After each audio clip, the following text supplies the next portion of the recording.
this era all day. Hell yeah. Arm wrestling's about to take place. Yeah.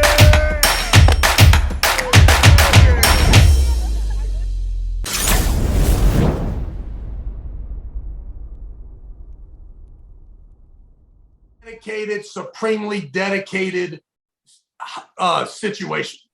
And if Ryan Bowen can beat all the 198 guys, all the 209 guys here in the United States, which there's a good argument that he can.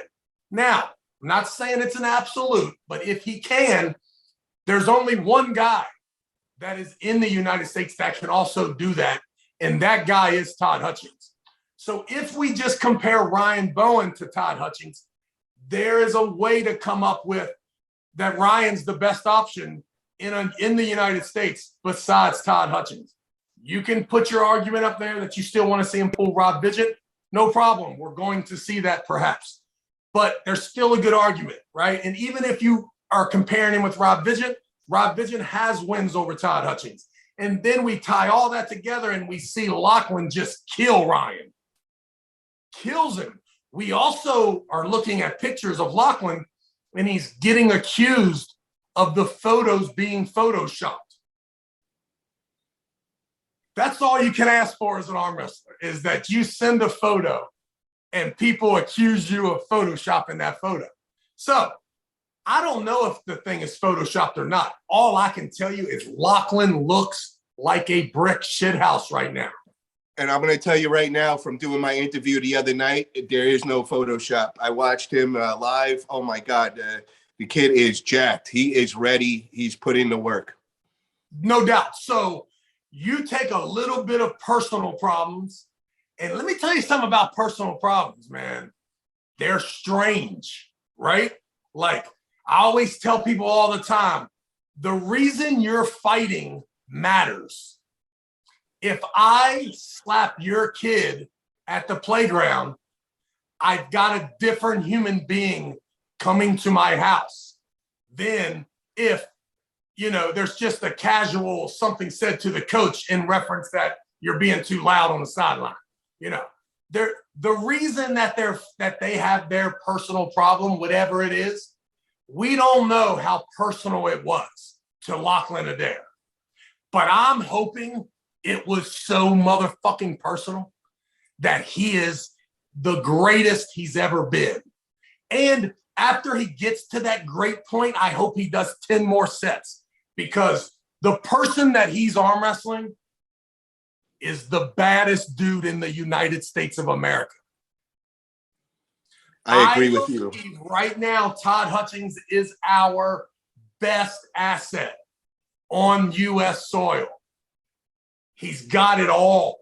He's a fucking asshole, first of all. He didn't used to be like that, but I can feel it. The dude's got supreme confidence. He also has an arrogance that is repulsive if you are his opponent. But I'm not his opponent. I'm the promoter, and I fucking love it. And I truly feel that he is the best guy. And I also am super happy that we've got a guy that looks like him. We didn't have to go get a 400-pounder, right, to try to battle with this guy. This guy can tuck his shirt in too. He looks like him. And he's hopefully coming from a fan base that is behind him. Did you see that little picture I put up the other day in the arm wrestling group? I had Jeff Bezos versus Elon Musk. I did. That's what it looks like. Toddzilla versus Lachlan Adair. It looks like the billionaire showdown about to go down. I'm super excited. I think that as a promoter, I really want Lachlan to put the brakes on. And I also, because we know what a soldier Todd Hutchings is, it would also help the tournament if Lachlan's a little dominant. You know, that way that Todd has to dig himself out of a war. That would be awesome. Now, don't get me wrong. I'll take Lachlan digging himself out. I just don't see it being as entertaining if we at any point think that Todd's in control, because he's so damn strong. Also wanted to know, Travis, who do we have as the 2 reps for that match? In the building, we will have Todd, Scott Wynn, Bart Wood, and Travis Bagent will be the 3 most experienced ref. I believe right now that I am going to be the head ref there, but I will also advocate for them to use Bart and or Scott Wynn to do it as well. But before it's all said and done, those 2 will have a lot of say-so in who will start the match. All right, just so everybody, all the fans know, the super matches will begin at 9 p.m. Can you just run through the tournament details, when the early weigh-ins are and all that for everybody? No doubt. So you can weigh in on Friday night from 7 to 9 at the brewery. You can also start at 4:30 or 5 p.m. I'm not sure. I think it's 5 p.m. You can get to the brewery, weigh in. We will start arm wrestling at 7 o'clock with all 5 of those tables. We will spend 2 hours knocking those guys down to the finals. And then we will have the Travis Bagent Brandon Ellsessor match at 9 p.m. And then you have a special match there happening about 9:20 p.m. Can you go over that match?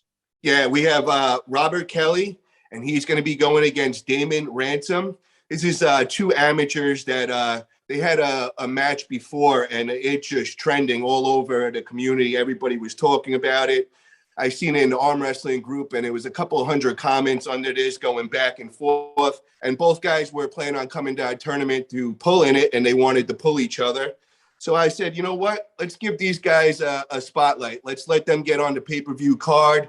Let's show everybody it's not just about the elite athletes out there. We're trying to grow arm wrestling as a sport. So we want to bring in the newbies also and give them their shot also. Of course, we can't take everybody in a super match, but if you have a trending match that a lot of talk and a lot of hype about, we're definitely open to take those kind of matches in.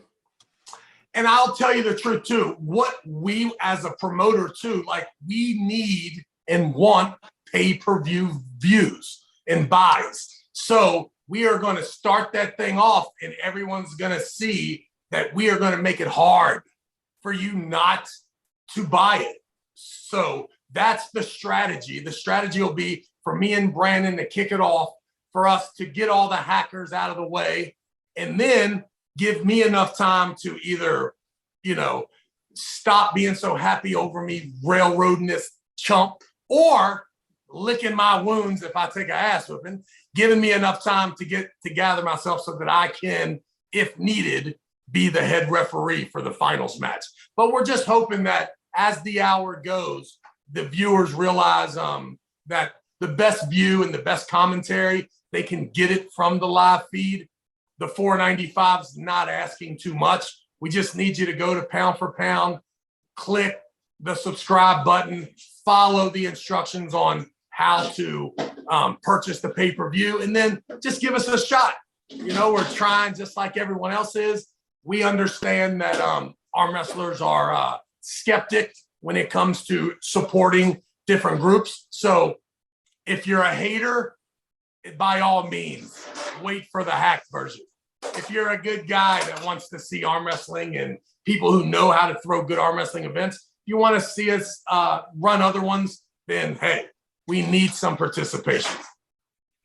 Let me ask you, Travis, did you get to see that practice pull video that Toddzilla and Lachlan had out when Toddzilla went to Australia? I did see, when I only know that has been the response from the Australians whenever someone says the match isn't that close.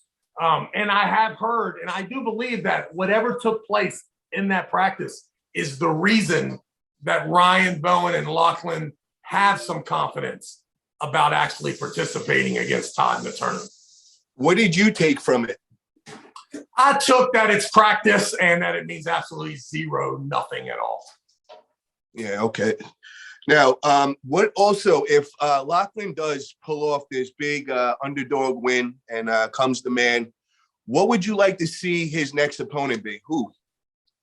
Well, I mean, I imagine that he will be invited to the next king of whatever. The King of table. Yeah, Dubai. I think that Dubai will be his next endeavor. I think he's in a great position from my political standpoint.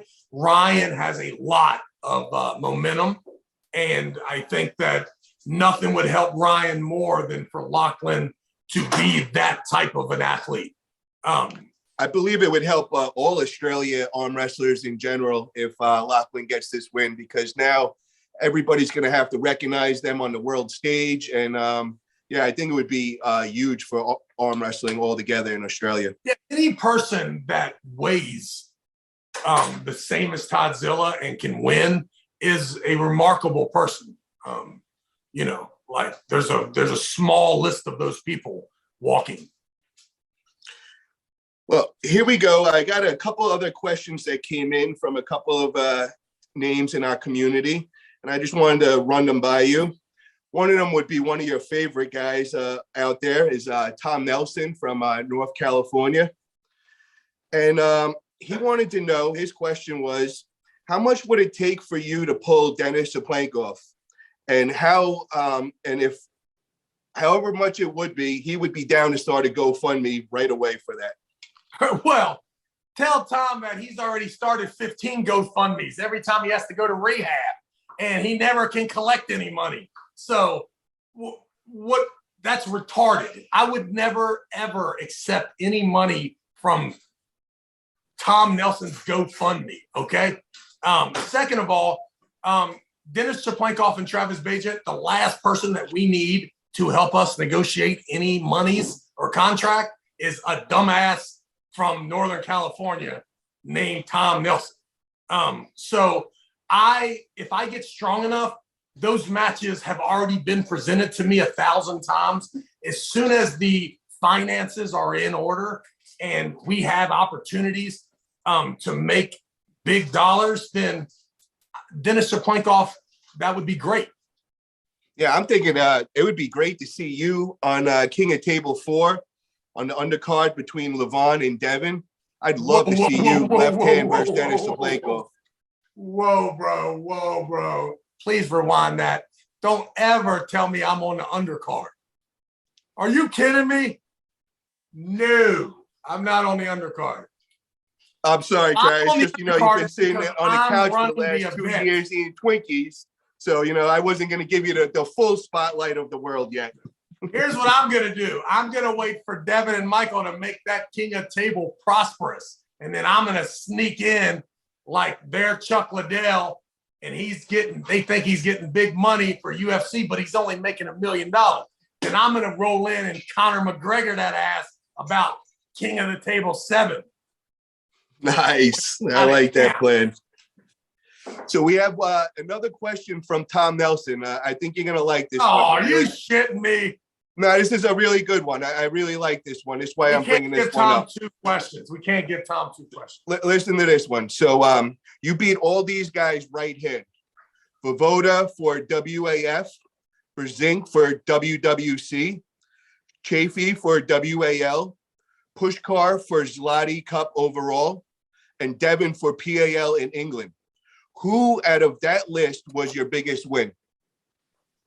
The biggest win was the biggest win. I mean, John Brzezink's always the biggest win.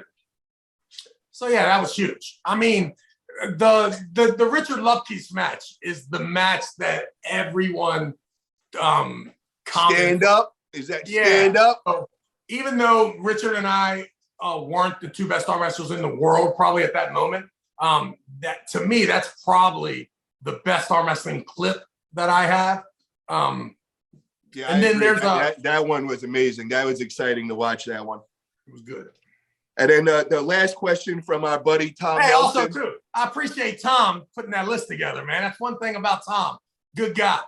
Yeah, Tom knows history of arm wrestling. I'll give him and Engin Terze are very big history buffs with arm wrestling. So here's a typical Tom Nelson question in the last one.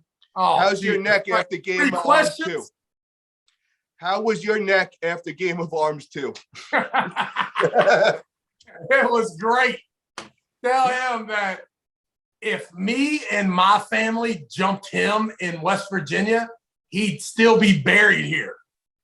All I had to do was take 2 little steps back, pull my pants up when my nuts rolled over his grandma's forehead, and then it was all good after that. All right, so yeah, I love it, brother. I love it.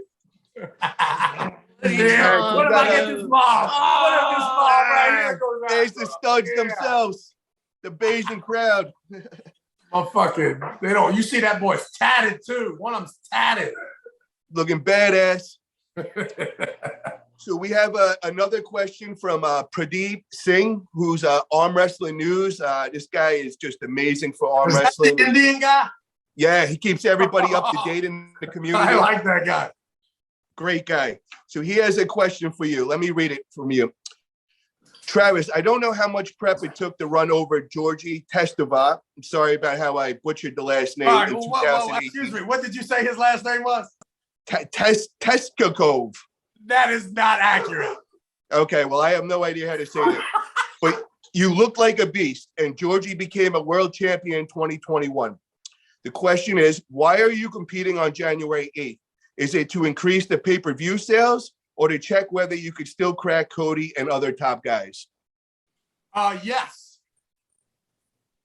And yes to what? So you are looking to test if you're ready to crack Cody and other top guys? No, I'm trying to get more pay-per-view views. The fuck are you talking about? Yeah, that's the only reason. There's no other reason except for pay-per-view. Pay-per-view. That's exactly what I'm trying to do. I'm glad could always count on a very honest answer from Travis Davis. Yeah. Now, Justin Bishop has a question.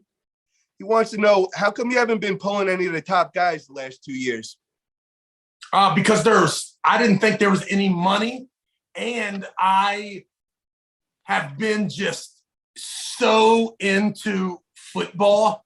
It's been like this weird passion of both of my kids are at amazing points in their careers that I'm trying to make as much money as I possibly can between January and July.